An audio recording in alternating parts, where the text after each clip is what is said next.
Jane Eyre by Charlotte Bronte. Chapter 28.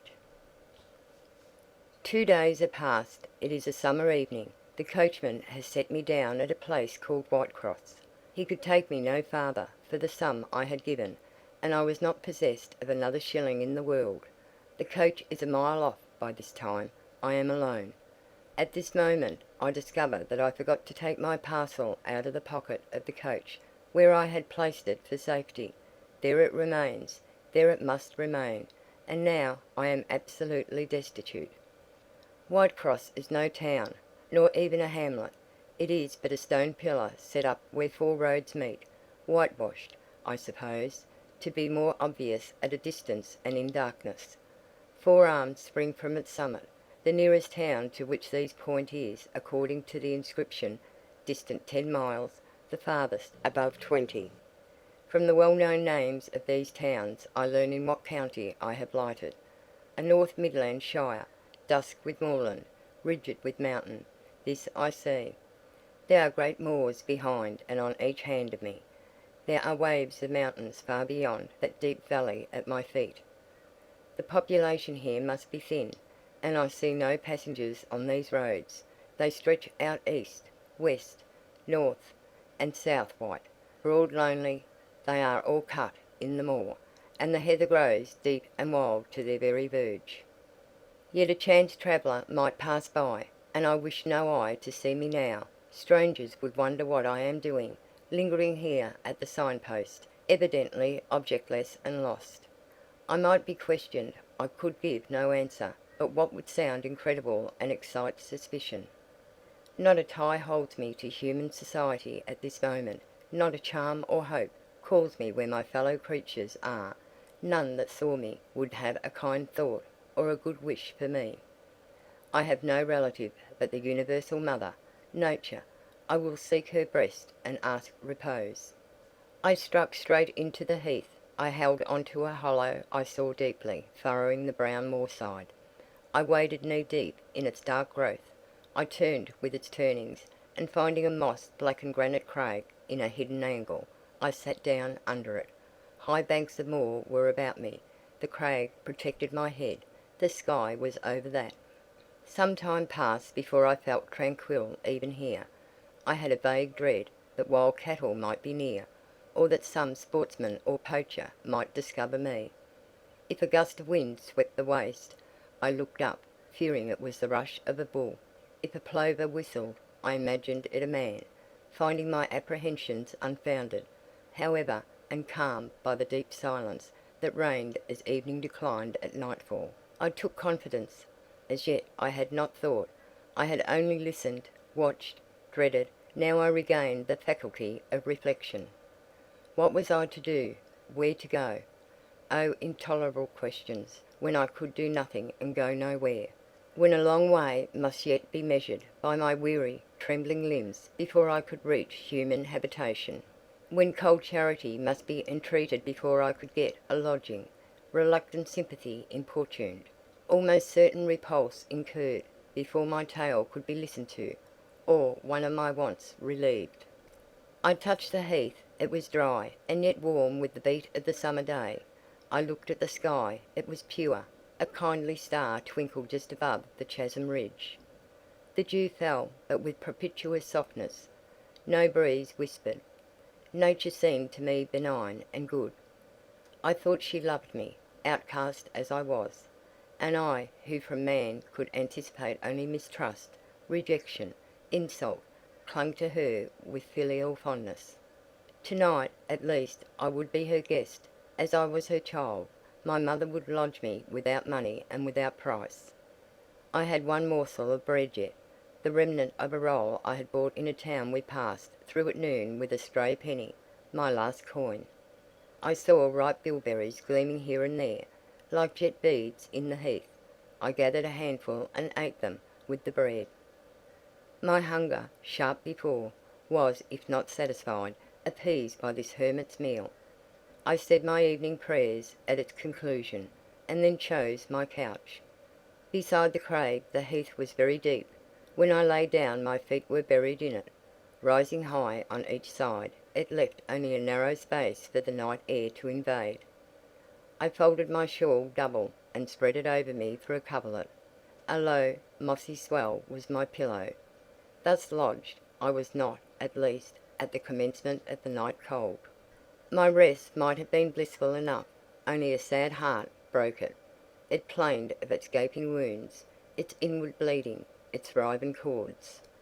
It trembled for Mr. Rochester and his doom. It bemoaned him with a bitter pity. It demanded him with ceaseless longing, and impotent as a bird with both wings broken. It still quivered its shattered pinions in vain attempts to seek him. Worn out with this torture of thought, I rose to my knees. Night was come, and her planets were risen, a safe, still night, too serene for the companionship of fear. We know that God is everywhere, but certainly we feel his presence most when his works are on the grandest scale spread before us, and it is in the unclouded night sky, where his worlds wheel their silent course, that we read clearest his infinitude, his omnipotence, his omnipresence. I had risen to my knees to pray for Mr. Rochester. Looking up, I, with tear-dimmed eyes, saw the mighty Milky Way, remembering what it was, what countless systems there swept space like a soft trace of light. I felt the might and strength of God. Sure was I of his efficiency to save what he had made. Convinced I grew that neither earth should perish, nor one of the souls it treasured. I turned my prayer to thanksgiving. The source of life was also the Saviour of spirits. Mr. Rochester was safe. He was God's, and my God would he be guarded. I again nestled to the breast of the hill, and ere long in sleep forgot sorrow. But next day, want came to me pale and bare, long after the little birds had left their nests, long after bees had come in the sweet prime of day to gather the heath honey before the dew was dried, when the long morning shadows were curtailed, and the sun filled earth and sky. I got up, and I looked round me. What a still, hot, perfect day! What a golden desert this spreading moor! Everywhere sunshine. I wished I could live in it and on it. I saw a lizard run over the crag. I saw a bee busy among the sweet bilberries.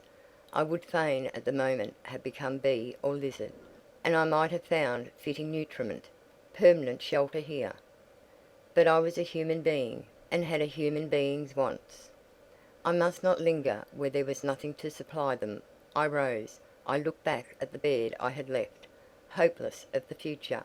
I wished but this, that my Maker had that night thought good to require my soul of me while I slept, and that this weary frame, absolved by death from further conflict with fate, had now but to decay quietly, and mingle in peace with the soil of this wilderness. Life, however, was yet in my possession, with all its requirements, and pains, and responsibilities. The burden must be carried, the want provided for, the suffering endured, the responsibility fulfilled. I set out. Whitecross regained, I followed a road which led from the sun, now fervent and high. By no other circumstance had I will to decide my choice. I walked a long time, and when I thought I had nearly done enough, and might conscientiously yield to the fatigue that almost overpowered me, might relax this forced action, and, sitting down on a stone I saw near, submit resistlessly to the apathy that clogged heart and limb, I heard a bell chime, a church bell. I turned in the direction of the sound, and there, amongst the romantic hills, whose changes and aspect I had ceased to note an hour ago, I saw a hamlet and a spire. All the valley at my right hand was full of pasture fields, and cornfields, and wood, and a glittering stream ran zigzag through the varied shades of green, the mellowing grain, the sombre woodland, the clear and sunny lea. Recalled by the rumbling of wheels to the road before me, I saw a heavily laden waggon labouring up the hill, and not far beyond were 2 cows and their drover. Human life and human labour were near. I must struggle on, strive to live and bend to toil like the rest. About 2 o'clock p.m. I entered the village. At the bottom of its one street there was a little shop with some cakes of bread in the window. I coveted a cake of bread. With that refreshment I could perhaps regain a degree of energy. Without it, it would be difficult to proceed. The wish to have some strength and some vigour returned to me as soon as I was amongst my fellow beings. I felt it would be degrading to faint with hunger on the causeway of a hamlet. Had I nothing about me I could offer in exchange for one of these rolls? I considered. I had a small silk handkerchief tied round my throat. I had my gloves. I could hardly tell how men and women in extremities of destitution proceeded. I did not know whether either of these articles would be accepted. Probably they would not, but I must try. I entered the shop. A woman was there. Seeing a respectably dressed person, a lady as she supposed, she came forward with civility. How could she serve me? I was seized with shame. My tongue would not utter the request I had prepared. I dared not offer her the half-worn gloves, the creased handkerchief. Besides, I felt it would be absurd. I only begged permission to sit down a moment, as I was tired. Disappointed in the expectation of a customer, she coolly acceded to my request. She pointed to a seat. I sank into it. I felt sorely urged to weep, but conscious how unreasonably such a manifestation would be, I restrained it. Soon I asked her if there were any dressmaker or plain workwoman in the village. Yes, 2 or 3, quite as many as there was employment for. I reflected. I was driven to the point now. I was brought face to face with necessity. I stood in the position of one without a resource, without a friend, without a coin. I must do something. What? I must apply somewhere. Where? Did she know of any place in the neighbourhood where a servant was wanted? Nah, she couldn't say. What was the chief trade in this place? What did most of the people do? Some were farm labourers. A good deal worked at Mr. Oliver's needle factory and at the foundry. Did Mr. Oliver employ women? Nah, it was men's work. And what do the women do? I know't was the answer. Some does one thing and some another. Poor folk mun get on as they can. She seemed to be tired of my questions, and, indeed, what claim had I to importune her? A neighbour or two came in. My chair was evidently wanted. I took leave. I passed up the street, looking as I went at all the houses to the right hand and to the left, but I could discover no pretext, nor see an inducement to enter any. I rambled round the hamlet, going sometimes to a little distance and returning again, for an hour or more. Much exhausted and suffering greatly now for want of food, I turned aside into a lane and sat down under the hedge. Ere many minutes had elapsed, I was again on my feet, however, and again searching something, a resource, or at least an informant. A pretty little house stood at the top of the lane, with a garden before it, exquisitely neat and brilliantly blooming. I stopped at it. What business had I to approach the white door or touch the glittering knocker? In what way could it possibly be the interest of the inhabitants of that dwelling to serve me?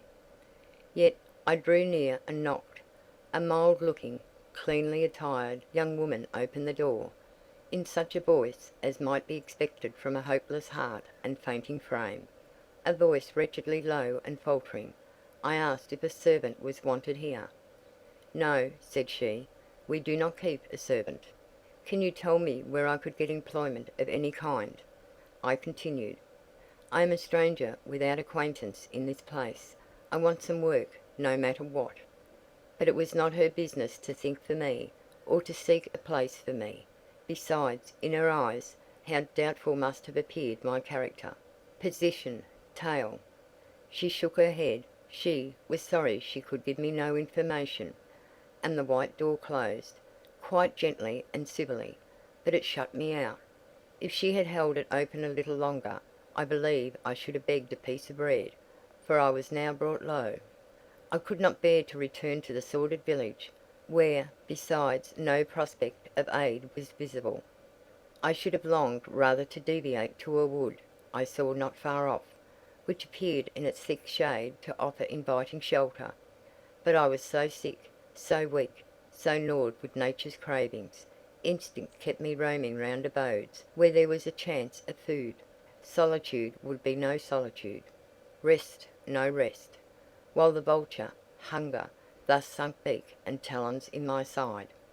I drew near houses, I left them, and came back again, and again I wandered away, always repelled by the consciousness of having no claim to ask, no right to expect interest in my isolated lot.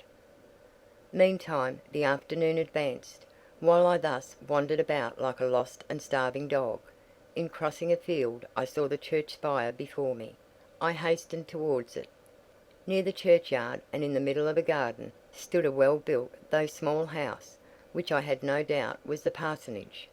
I remembered that strangers who arrive at a place where they have no friends, and who want employment, sometimes apply to the clergyman for introduction and aid. It is the clergyman's function to help, at least with advice, those who wish to help themselves. I seemed to have something like a right to seek counsel here. Renewing then my courage, and gathering my feeble remains of strength, I pushed on. I reached the house, and knocked at the kitchen door. An old woman opened. I asked, was this the parsonage? Yes. Was the clergyman in? No. Would he be in soon? No, he was gone from home. To a distance? Not so far. Happened 3 mile. He had been called away by the sudden death of his father. He was at Marsh End now, and would very likely stay there a fortnight longer. Was there any lady of the house? Nay, there was nought but here, and she was housekeeper, and of her reader I could not bear to ask the relief for want of which I was sinking. I could not yet beg, and again I crawled away. Once more I took off my handkerchief. Once more I thought of the cakes of bread in the little shop. Oh, for but a crust, for but one mouthful to allay the pang of famine. Instinctively I turned my face again to the village. I found the shop again, and I went in. And though others were there besides the woman, I ventured the request, would she give me a roll for this handkerchief? She looked at me with evident suspicion. Nay, she never sold stuff that way. Almost desperate, I asked for half a cake. She again refused. How could she tell where I had got the handkerchief? She said. Would she take my gloves? No. What could she do with them? Reader, it is not pleasant to dwell on these details. Some say there is enjoyment in looking back to painful experience past, but at this day I can scarcely bear to review the times to which I allude. The moral degradation blent with the physical suffering formed too distressing a recollection ever to be willingly dwelt on. I blame none of these who repulsed me. I felt it was what was to be expected, and what could not be helped. An ordinary beggar is frequently an object of suspicion, a well-dressed beggar inevitably so. To be sure, what I begged was employment, but whose business was it to provide me with employment? Not certainly that of persons who saw me then for the first time, and who knew nothing about my character. And as to the woman who would not take my handkerchief in exchange for her bread, why, she was right, if the offer appeared to her sinister or the exchange unprofitable. Let me condense now. I am sick of the subject. A little before dark I passed a farmhouse, at the open door of which the farmer was sitting, eating his supper of bread and cheese. I stopped and said, will you give me a piece of bread, for I am very hungry? He cast on me a glance of surprise, but without answering he cut a thick slice from his loaf and gave it to me. I imagine he did not think I was a beggar, but only an eccentric sort of lady, who had taken a fancy to his brown loaf. As soon as I was out of sight of his house, I sat down and ate it. I could not hope to get a lodging under a roof, and sought it in the wood I have before alluded to. But by night was wretched, my rest broken, the ground was damp, the air cold. Besides, intruders passed near me more than once, and I had again and again to change my quarters. No sense of safety or tranquillity befriended me. Towards morning it rained. The whole of the following day was wet. Do not ask me, reader, to give a minute account of that day. As before, I sought work. As before, I was repulsed. As before, I starved. But once did food pass my lips? At the door of a cottage I saw a little girl about to throw a mess of cold porridge into a pig trough. Will you give me that? I asked. She stared at me. "Mother!" she exclaimed, "there is a woman wants me to give her these porridge." "Well, lass," replied a voice within, "give it her if she's a beggar. T' pig doesn't want it." The girl emptied the stiffened mould into my hand, and I devoured it ravenously. As the wet twilight deepened, I stopped in a solitary bridle path, which I had been pursuing an hour or more. "My strength is quite failing me," I said in a soliloquy. "I feel I cannot go much farther. Shall I be an outcast again this night, while the rain descends so? Must I lay my head on the cold, drenched ground? I fear I cannot do otherwise, for who will receive me? But it will be very dreadful, with this feeling of hunger, faintness, chill, and this sense of desolation, this total prostration of hope. In all likelihood, though, I should die before morning. And why cannot I reconcile myself to the prospect of death? Why do I struggle to retain a valueless life? Because I know, or believe, Mr. Rochester is living, and then, to die of want and cold is a fate to which nature cannot submit passively.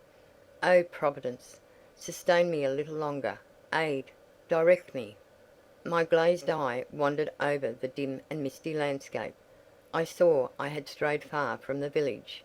It was quite out of sight. The very cultivation surrounding it had disappeared. I had, by cross ways and by paths, once more drawn near the tract of moorland, and now only a few fields, almost as wild and unproductive as the heath from which they were scarcely reclaimed, lay between me and the dusky hill. "Well, I would rather die yonder than in a street or on a frequented road," I reflected. "And far better that crows and ravens, if any ravens there be in these regions, should pick my flesh from my bones, than that they should be prisoned in a workhouse coffin, and moulder in a pauper's grave." To the hill then I turned. I reached it. It remained now only to find a hollow where I could lie down, and feel at least hidden, if not secure. But all the surface of the waste looked level. It showed no variation but a tint green, where rush and moss overgrew the marshes; black, where the dry soil bore only heath. Dark as it was getting, I could still see these changes, though but as mere alternations of light and shade, for colour had faded with the daylight. My eye still roved over the sullen swell and along the moor edge, vanishing amidst the wildest scenery, when on one dim point, far in among the marshes and the ridges, a light sprang up. "That is an ignis fatuus," was my first thought, and I expected it would soon vanish. It burnt on, however, quite steadily, neither receding nor advancing. "Is it, then, a bonfire just kindled?" I questioned. I watched to see whether it would spread, but no, as it did not diminish, so it did not enlarge. "It may be a candle in a house," I then conjectured, "but if so, I can never reach it. It is much too far away, and were it within a yard of me, what would it avail? I should but knock at the door to have it shut in my face." And I sank down where I stood, and hid my face against the ground. I lay still a while. The night wind swept over the hill and over me, and died moaning in the distance. The rain fell fast, wetting me afresh to the skin. Could I but have stiffened to the still frost, the friendly numbness of death, it might have pelted on. I should not have felt it, but my yet living flesh shuddered at its chilling influence. I rose ere long. The light was yet there, shining dim but constant through the rain. I tried to walk again. I dragged my exhausted limbs slowly towards it. It led me aslant over the hill, through a wide bog, which would have been impassable in winter, and was splashy and shaking even now, in the height of summer. Here I fell twice, but as often as I rose and rallied my faculties, this light was my forlorn hope. I must gain it. Having crossed the marsh, I saw a trace of white over the moor. I approached it. It was a road or a track. It led straight up to the light, which now beamed from a sort of knoll, amidst a clump of trees, firs apparently, from what I could distinguish of the character of their forms and foliage through the gloom. My star vanished as I drew near. Some obstacle had intervened between me and it. I put out my hand to feel the dark mass before me. I discriminated the rough stones of a low wall, above it, something like palisades, and within a high and prickly hedge. I groped on. Again a whitish object gleamed before me. It was a gate, a wicket. It moved on its hinges as I touched it. On each side stood a sable bush holly, or yew. Entering the gate and passing the shrubs, the silhouette of a house rose to view, black, low, and rather long, but the guiding light shone nowhere. All was obscurity. Were the inmates retired to rest? I fear it must be so. In seeking the door I turned an angle. There shot out the friendly gleam again, from the lozenge panes of a very small lattice window, within a foot off the ground, made still smaller by the growth of ivy or some other creeping plant, whose leaves clustered thick over the portion of the house wall in which it was set. The aperture was so screened and narrow, that curtain or shutter had been deemed unnecessary, and when I stooped down and put aside the spray of foliage shooting over it, I could see all within. I could see clearly a room with a sanded floor, clean scoured, a dresser of walnut, with pewter plates ranged in rows, reflecting the redness and radiance of a glowing peat fire. I could see a clock, a white deal table, some chairs. The candle, whose ray had been my beacon, burnt on the table, and by its light an elderly woman, somewhat rough-looking, but scrupulously clean, like all about her, was knitting a stocking. I noticed these objects coarsely only. In them there was nothing extraordinary. A group of more interest appeared near the hearth. Sitting still amidst the rosy peace and warmth suffusing it, two young, graceful women, ladies in every point, sat, one in a low rocking chair, the other on a lower stool. Both wore deep mourning of crape and bombazine, which sombre garb singularly set off very fair necks and faces. A large old pointer dog rested its massive head on the knee of one girl. In the lap of the other was cushioned a black cat. A strange place was this humble kitchen for such occupants. Who were they? They could not be the daughters of the elderly person at the table, for she looked like a rustic, and they were all delicacy and cultivation. I had nowhere seen such faces as theirs, and yet as I gazed on them, I seemed intimate with every lineament. I cannot call them handsome. They were too pale and grave for the word. As they each bent over a book, they looked thoughtful almost to severity. A stand between them supported a second candle and two great volumes, to which they frequently referred, comparing them, seemingly, with the smaller books they held in their hands, like people consulting a dictionary to aid them in the task of translation. This scene was as silent as if all the figures had been shadows and the fire-lit apartment a picture, so hushed was it. I could hear the cinders fall from the grate, the clock tick in its obscure corner, and I even fancied I could distinguish the click-click of the woman's knitting needles. When, therefore, a voice broke the strange stillness at last, it was audible enough to me. "Listen, Diana," said one of the absorbed students. "France and old Daniel are together in the night time, and France is telling a dream from which he has awakened in terror. Listen." And in a low voice she read something, of which not one word was intelligible to me, for it was in an unknown tongue, neither French nor Latin. Whether it was Greek or German I could not tell. "That is strong," she said when she had finished. "I relish it." The other girl, who had lifted her head to listen to her sister, repeated, while she gazed at the fire, a line of what had been read. At a later day I knew the language and the book, therefore I will here quote the line, though, when I first heard it, it was only like a stroke on sounding brass to me, conveying no meaning. Det trat hervor einer anzusehen wie die Sterne Nacht. "Good, good," she exclaimed, while her dark and deep eyes sparkled. "There you have a dim and mighty archangel fitly set before you. The line is worth 100 pages of fustian." Ich wage die Gedanken in der Schale meines. "I like it." Both were again silent. "Is there only country where they talk that way?" asked the old woman, looking up from her knitting. "Yes, Hannah, a far larger country than England, where they talk in no other way." Well, for sure case, I knowed how they can understand to one another, and if either of ye went there, ye could tell what they said, I guess. We probably tell something of what they said, but not all, for we are not as clever as you think us, Hannah. We don't speak German, and we cannot read it without a dictionary to help us. And what good does it do you? We mean to teach it some time, or at least the elements, as they say, and then we shall get more money than we do now. Very like, but give over studying. You've done enough for tonight. I think we have. At least I'm tired. Mary, are you? Mortally. After all, it's tough work, fagging away at a language with no master but a lexicon. It is, especially such a language as this crabbed but glorious douche. I wonder when St. John will come home.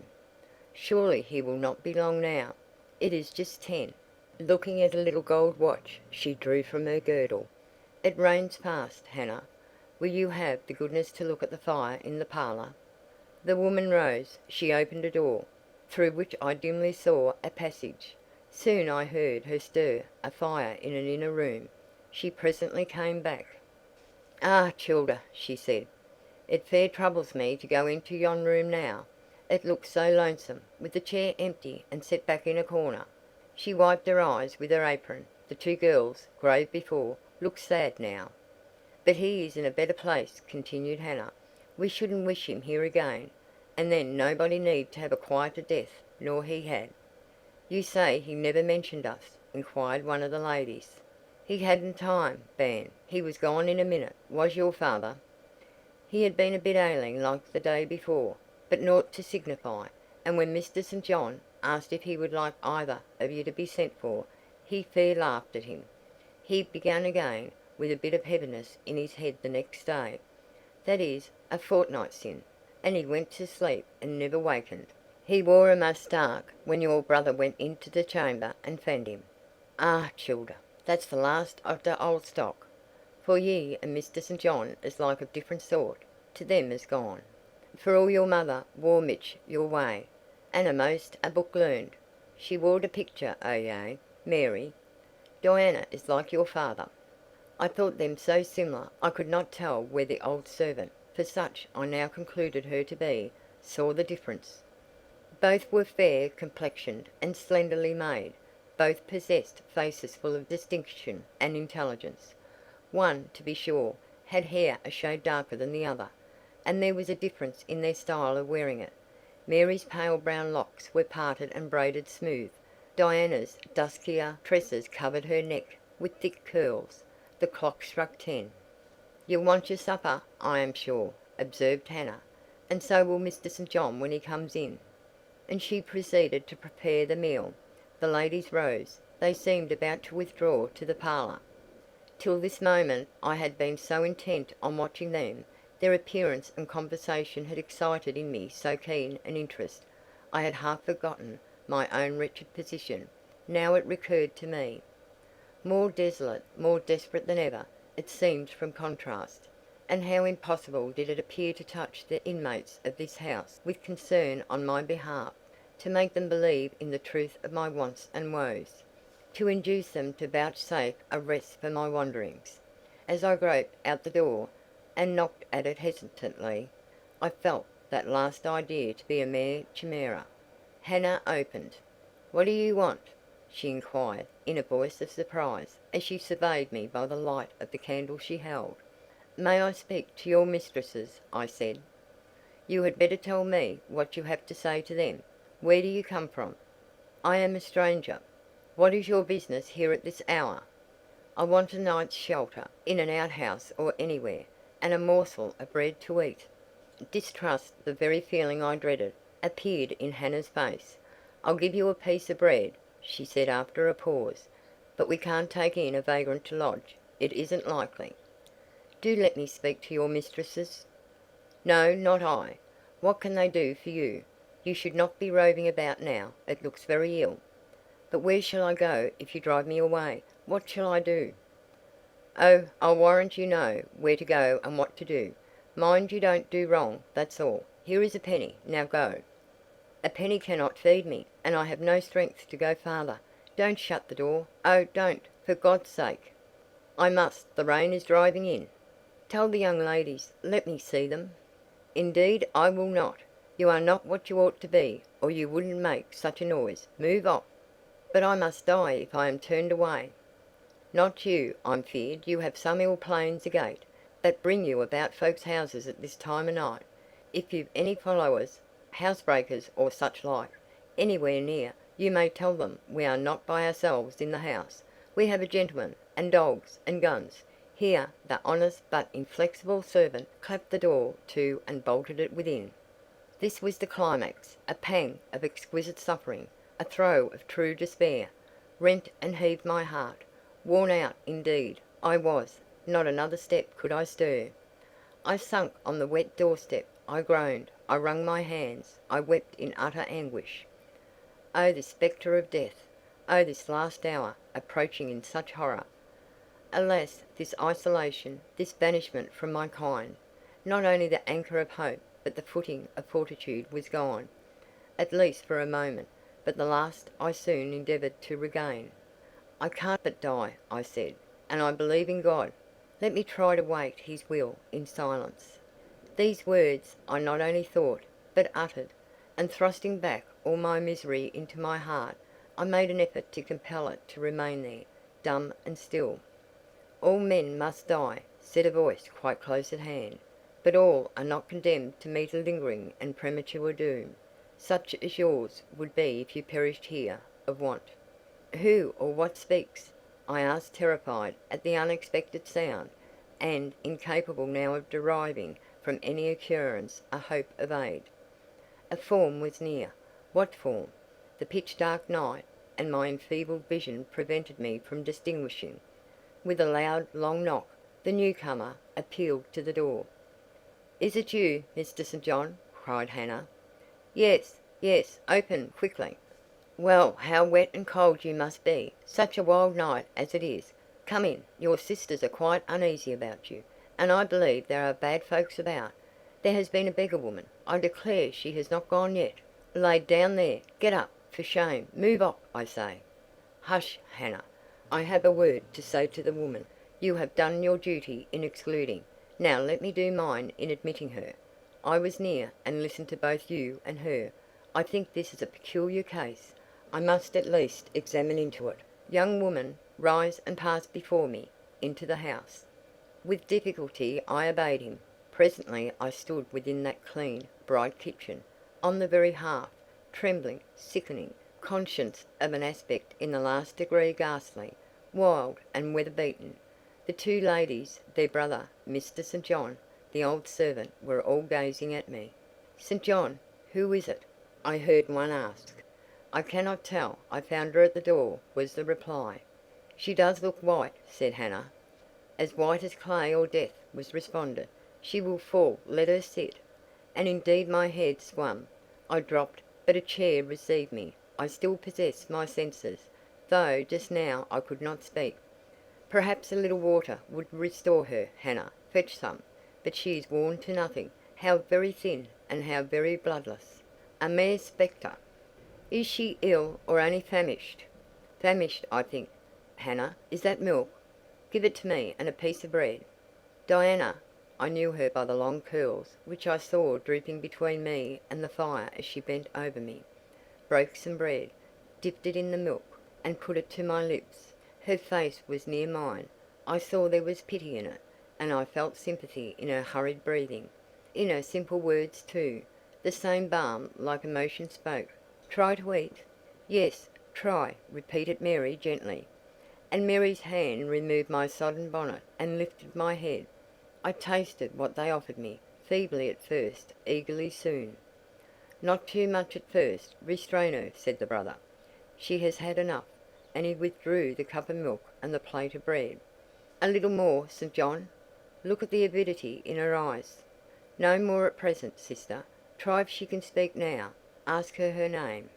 I felt I could speak, and I answered, "My name is Jane Elliott." Anxious as ever to avoid discovery, I had before resolved to assume an alias. "And where do you live? Where are your friends?" I was silent. "Can we send for any one you know?" I shook my head. What account can you give of yourself?"